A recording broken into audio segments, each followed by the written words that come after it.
Higher সিসির বাইকগুলা হাইওয়েতে দুর্দান্ত পরিমাণে স্টেবল থাকে এবং এর জন্যই হায়ার সিসি বাইক হাইওয়েতে চালিয়ে মজা।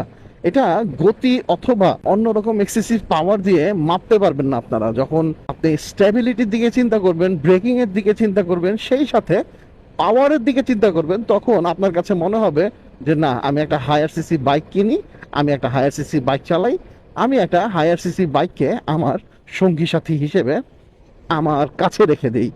হ্যাঁ, স্ট্যাবিলিটির দিক দিয়ে হায়ার সিসি বাইক হাইওয়েতে অন্তত পক্ষে অনন্য। সিএফ মোটো 300 কে তা হাইওয়েতে চালাতে এত মজা ফিল দেয়, যেটার মানে বর্ণনা করে বোঝানোটা আমার পক্ষে, আমার মতো অদমের পক্ষে আসলে অসম্ভব। সো যারা যারা হায়ার সিসি বাইক নিয়ে হাইওয়েতে চলাচল করেন, একমাত্র তারাই বুঝবেন হায়ার সিসি বাইক হাইওয়েতে কতটুকু ভালো পারফরমেন্স করে। আমি কিন্তু আবারও বলতেছি, এটা কিন্তু পাওয়ার বা টর্ক অথবা স্পিডের দিকে বিবেচনার যোগ্য না। এটা ওভারঅল একটা কমপ্লিট প্যাকেজের দিক দিয়ে হায়ার সিসি বাইকগুলা অনন্য।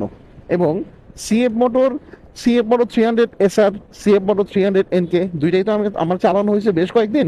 তো এই দুইটাই অদ্ভুত লেভেলের সুন্দর।